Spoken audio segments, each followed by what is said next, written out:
Hello नमस्कार दोस्तों, आप सभी को झारखंडी जोहार और इसके साथ ही स्वागत है आप सभी का मेरे इस यूट्यूब चैनल प्रशांत जेस ऑफिशियल में।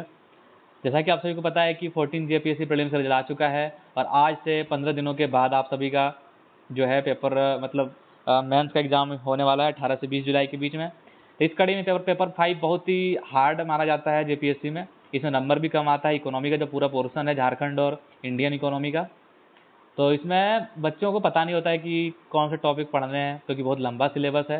तो लास्ट टाइम में कौन कौन से टॉपिक आपको देख के जाना है, क्या क्या उस टॉपिक में कौन कौन से आपको डेटा डालने हैं, कौन सा डायग्राम डालना है, सिनॉप्सिस किस प्रकार बनाना है, तो ये चीज़ हम लोग डिस्कस करेंगे। और 10-15 टॉपिक ही इंपॉर्टेंट है, 15 टॉपिक मैक्सिमम। उसमें वो करके जाते हैं तो मैक्सिमम क्वेश्चन आएगा, आपका आ जाएगा और अच्छे से आप इसको स्कोर करिएगा पेपर 5 में। ठीक है, तो चलिए हम लोग देखते हैं क्या क्या इंपॉर्टेंट टॉपिक है। ग्रुप ए है basic features of Indian economy. इसमें नेशनल इनकम, इस कॉन्सेप्ट क्या है नेशनल इनकम का, और different types of methods of calculation of national income, ये इंपॉर्टेंट है आपका। इतना ही इंपॉर्टेंट है मेंस के लिए। पीवाईक्यू भी पूछा गया 2-3 बार इसमें, जबकि जीडीपी, जीएनपी, एनएनपी जो भी चीज़ें हैं ये एमसीक्यू के लिए इंपॉर्टेंट है। 40 मार्क्स के क्वेश्चन नहीं बनेंगे इसमें। ठीक है, तो आपको क्या करना है, कंसेप्ट ऑफ नेशनल इनकम देख लेना है, फार्मूला वगैरह सारा कुछ देख लेना भाई, डालना उसमें। नेशनल इनकम किस तरह कैलकुलेट होता है वो भी दिखाना आपको है। ठीक है, और कैलकुलेशन का मेथड वगैरह क्या क्या है वो सारा कुछ दिखाना आपको है अच्छे से। तो इस ये आपका पहला टॉपिक हो गया। दूसरा, इन्फ्लेशन। इन्फ्लेशन में concept and control of inflation, monetary, physical and direct measures, inflation को मेजर करने के लिए या रोकने के लिए। तो ये बहुत इंपॉर्टेंट टॉपिक है इस साल के लिए, इन्फ्लेशन। तो इसमें वही आपको क्या करना है, इन्फ्लेशन को बतलाना है। इन्फ्लेशन का फॉर्म क्या, आपका डेफिनेशन क्या है इकोनॉमिक सर्वे के अकॉर्डिंग, या जो भी मतलब आप यदि किसी का डिफिनेशन में लिख रहे हैं इकोनॉमी में तो कोट करिए कि according to economic survey this, या अकॉर्डिंग टू दिस कमीशन, या this according to this committee. तो वो सब चीज़ से आप इंट्रोडक्शन को स्टार्ट कर सकते हैं, या तो स्टार्ट कर सकते हैं डेटा के साथ कि करेंटली इंडिया में इतना इतना परसेंट इन्फ्लेशन चल रहा है, तो इसलिए इन्फ्लेशन का टॉपिक बहुत इंपॉर्टेंट है। इस प्रकार आप आई कैची इंट्रोडक्शन लिख सकते हैं। इसमें डायग्राम वगैरह भी बनाने की कोशिश करिएगा।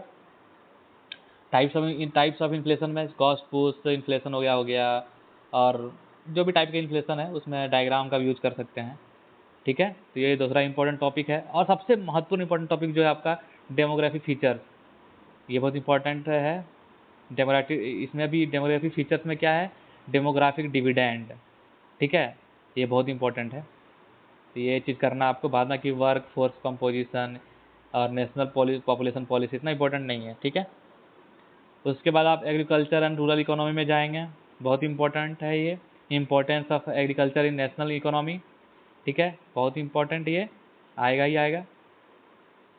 उसके बाद लो प्रोडक्टिविटी का कॉजेज क्या है, और मेजर्स क्या क्या सरकार उठा रहे हैं, क्या क्या कदम उठा रहे हैं इसको टैकल करने के लिए, वो सारा चीज़। ठीक है, बाद में कि ये green revolution, ever green revolution, rainbow revolution इतना ज़्यादा इंपॉर्टेंट है नहीं। इंपॉर्टेंट इसमें क्या है, एग्रीकल्चर एंड रूरल इकोनॉमी में इंपॉर्टेंस क्या है एग्रीकल्चर का नेशनल इकोनॉमी में।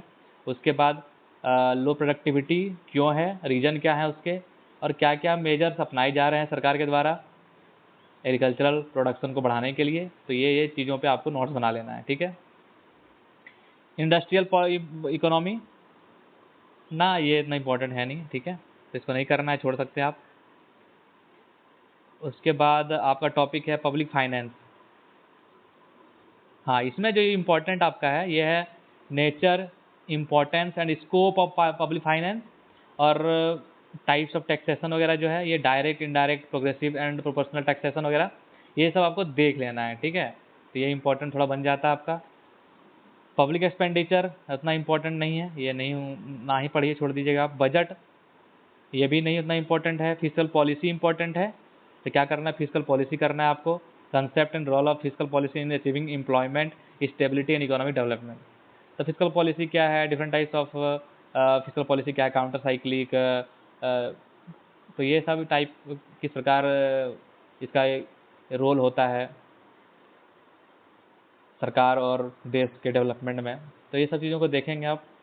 Central state physical relationship, role of finance commission, financial aspects of 17 and 14th 74th constitution amendment, ये इंपॉर्टेंट है। तो इसको पूरा एक ही मान के चलिए आप, फिजिकल पॉलिसी और ये पूरा चीज़ है, ये दोनों को कंबाइंड करके आप नोट सुनाइए। बाद बाकी और कुछ इंपॉर्टेंट नहीं है। तो पहला हम क्या क्या बताएं इसमें इंपॉर्टेंट के लिए, 3-4 टॉपिक ही इंपॉर्टेंट इसमें है।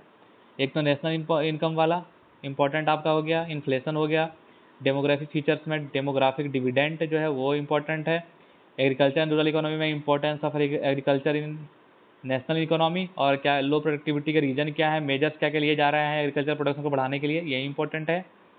बाद बाकी आपका पब्लिक फाइनेंस में इसका नेचर क्या है, स्कोप क्या है, और डिफरेंट टाइप्स ऑफ टैक्सेशन क्या क्या है वो देख लेना है। उसके बाद फिजिकल पॉलिसी में आना है आपको, उसी में आपको सेंट्रल स्टेट फिजिकल रिलेशनशिप भी देख लेना है। ये 3-4-5 टॉपिक आपके इंपॉर्टेंट हो गए ग्रुप ए में। अब ग्रुप बी में कौन कौन से इंपॉर्टेंट टॉपिक हैं, ग्रुप बी जो आपका है sustainable development, economic issues and Indian development strategy. इसमें क्या इंपॉर्टेंट है आपका, इसमें सबसे इंपॉर्टेंट जो है हर बार पूछ रहा है एग्जाम में, जहाँ तक देख रहे हैं PYQ में, meaning and measurement of economic development. इसमें करेक्टरिस्टिक्स ऑफ अंडर डेवलपमेंट, इसमें 2-3 बार क्वेश्चन पूछ लिया गया है, करेक्टरिस्टिक्स ऑफ अंडर डेवलपमेंट, इसको भी कर लेना है, ठीक है। इंडिकेटर्स ऑफ डेवलपमेंट उतना इंपॉर्टेंट नहीं है, HDI वगैरह नहीं पूछेगा। Role of foreign capital and technology in growth of economy उतना इंपॉर्टेंट है नहीं, बस थोड़ा बहुत देख लीजिएगा इसको। Sustainable development most important topic है, सबसे ज़्यादा इंपॉर्टेंट टॉपिक जो आएगा ही आएगा एग्जाम में। सस्टेनेबल डेवलपमेंट कंसेप्ट क्या है, इंडिकेटर क्या है सस्टेनेबल डेवलपमेंट का, वो देख लेना है। इसी में आपका ग्रीन GDP वगैरह हो गया, strategy and policy of sustainable development in India, ये सब चीज़ों को देख लेना है आपको, ठीक है। सस्टेनेबल डेवलपमेंट का पूरा पूरा चीज़ आपको देख लेना है। उसके बाद जो इम्पोर्टेंट टॉपिक है इंक्लूसिव ग्रोथ वाला, इंक्लूसिव ग्रोथ क्या है, इसका पॉलिसी क्या है during 11th and 12th 5 year plan में, वो सारी चीज़ों को देख लेना है, ठीक है। इंक्लूसिव ग्रोथ इंडिया में है कि नहीं है, यदि नहीं है तो क्या क्या उपाय किए जाने चाहिए, यदि नहीं है तो रीजन क्या है इंक्लूसिव ग्रोथ नहीं हो पाने का, ठीक है। ये चीज़ों को आपको देखना है। फिर बात है कि डेवलपमेंट स्टेटस एंड इशूज वगैरह, तो इतना इंपॉर्टेंट नहीं है ये, दिस इज नॉट इम्पॉर्टेंट, उतना इंपॉर्टेंट ये नहीं है, ठीक है। उसके बाद क्या है आपका, उसके बाद है poverty, yes, poverty and unemployment बहुत इंपॉर्टेंट। मेजरमेंट क्या है, डिफरेंट टाइप्स ऑफ पॉवर्टी क्या है, आइडेंटिफिकेशन किस प्रकार करते हैं पॉवर्टी का, तो ये चीज़ें हैं। इसमें आपको आइडेंटिफिकेशन ऑफ BPL और HPI या मल्टी डायमेंशनल पॉवर्टी इंडेक्स इतना नहीं आपको देखना, बस पॉवर्टी में क्या देखना है कि पॉवर्टी क्या है, पॉवर्टी के टाइप्स क्या हैं, पॉवर्टी है क्यों इंडिया में, रीजन्स क्या क्या उसके हैं, कोई डेटा वगैरह के साथ आप इसको दिखाइएगा। उसके साथ आप इसके मेजर्स क्या क्या अपनाए जा रहे हैं, क्या क्या पॉलिसी, क्या क्या एक्शंस लिए जा रहे हैं सरकार के द्वारा, वो चीज़ों को दिखाना है। उसके बाद अनएम्प्लॉयमेंट क्या है, डिफरेंट टाइप्स ऑफ अनएम्प्लॉयमेंट है क्या, अनएम्प्लॉयमेंट क्यों है, रीजन्स क्या हैं, और उसके बाद सरकार द्वारा क्या क्या कदम उठाए जा रहे हैं, ठीक है, ये इम्पोर्टेंट है।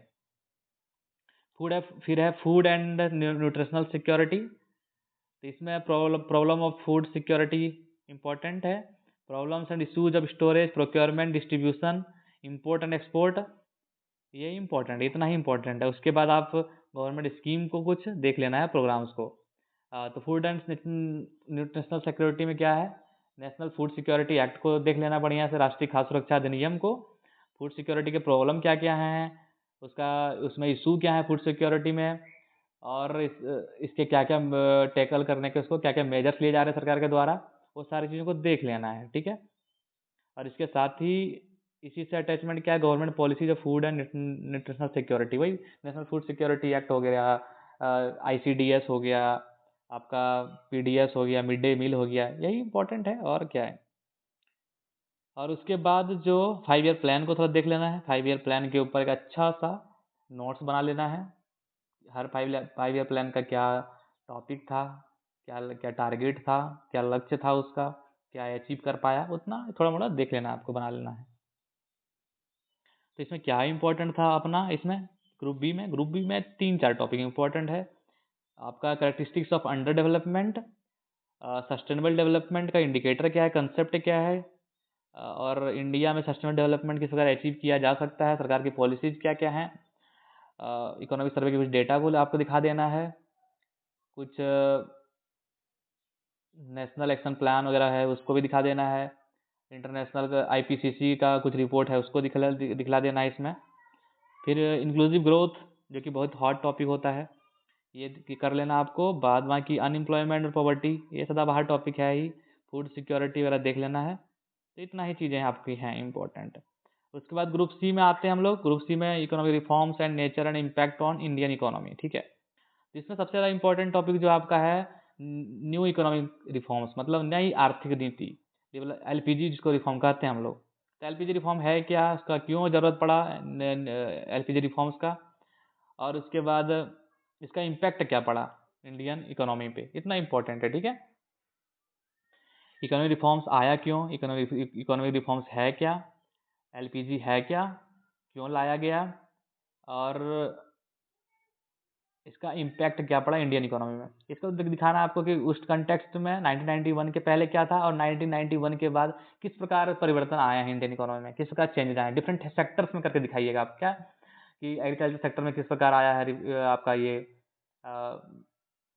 डेवलपमेंट या ग्रोथ किस प्रकार हुआ है, इंडस्ट्रियल बूम किस प्रकार हुआ है, और सर्विस सेक्टर किस प्रकार बूम किया है, वो सारी चीज़ों को सेक्टर वाइज दिखा दीजिएगा, ठीक है, डेटा को। फिर उसके बाद ग्लोबलाइजेशन ऑफ इंडियन इकोनॉमी, वही LPG वाला ही पूरा सिस्टम है भाई, FDI FPI वगैरह सारा कुछ, इतना इंपॉर्टेंट है। बाद बाकी आपका क्या है, नहीं इतना इंपॉर्टेंट इसमें लग रहा है हमको, 3-4 चीज़ें हैं, ठीक है। और उसके बाद इंपॉर्टेंट है तो major changes in industrial policy, impact क्या पड़ा इंडस्ट्रियल ग्रोथ के ऊपर, प्रॉब्लम क्या है, नहीं इतना इंपॉर्टेंट नहीं है, बस देख लेना है। तो 3-4 टॉपिक इसमें, 3 इंपॉर्टेंट टॉपिक है। LPG रिफॉर्म्स वाला हो गया इसमें, ग्लोबलाइजेशन ऑफ इंडियन इकोनॉमी, ये इंपॉर्टेंट, बस इतना ही। उसके बाद इकोनॉमी ऑफ झारखंड, हाँ इकोनॉमी ऑफ झारखंड में क्या इंपॉर्टेंट है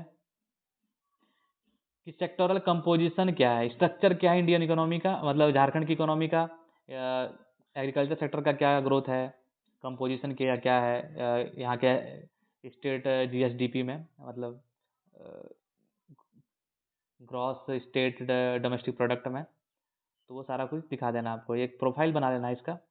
demography features of Jharkhand important है, पॉपुलेशन ग्रोथ किस प्रकार हो रहा है, sex ratio, literacy, composition of work force वगैरह बहुत इंपॉर्टेंट है, ठीक है। और इसमें के बाद जो इंपॉर्टेंट है वो है स्टेटस ऑफ पॉवर्टी, पॉवर्टी का टाइप क्या है, अनएम्प्लॉयमेंट क्या है, फूड सिक्योरिटी क्या है, झारखंड में स्टेटस क्या है, उसके लिए क्या क्या रीजन्स हैं हमारे यहाँ पे इन सारे इंडिकेटर्स में पिछड़ने का, और इसके बावजूद सरकार क्या क्या काम कर रही है, क्या क्या नीतियाँ हैं सरकार के, और आगे क्या किया जाना चाहिए, ये 3-4 मुद्दों पे आपको सरकार सारा कुछ बना लेना है, ठीक है। लैंड फॉरेस्ट ये सब इंपॉर्टेंट नहीं है, ठीक है। 5 ईयर प्लान्स भी इंपॉर्टेंट नहीं है। तो आपका इसमें इंपॉर्टेंट क्या है, 2 चीज़ें इंपॉर्टेंट है, इकोनॉमिक ग्रोथ वगैरह या सेक्टरल कंपोजिशन वगैरह, डेमोग्राफिक फीचर्स ऑफ झारखंड, जो जो बिंदुओं पे आपको बताया गया है कर लेना है।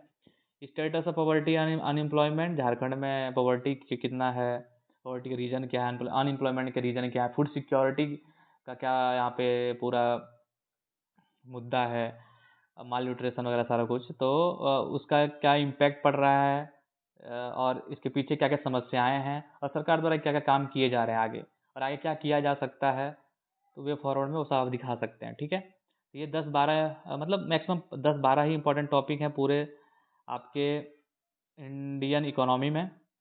तो इन चीज़ों को आप अच्छे से करते हैं तो मुझे लगता है कि आपका सिलेक्शन निश्चित है, क्योंकि समय कम है तो आप पूरे टॉपिक्स को पढ़ नहीं सकते हैं, कुछ कुछ टॉपिक्स को आपको छोड़ना होगा, जो लेस इंपॉर्टेंट टॉपिक है उसे छोड़ के चलिए आप, बाद बाकी आप सब कुछ ठीक है, ठीक है।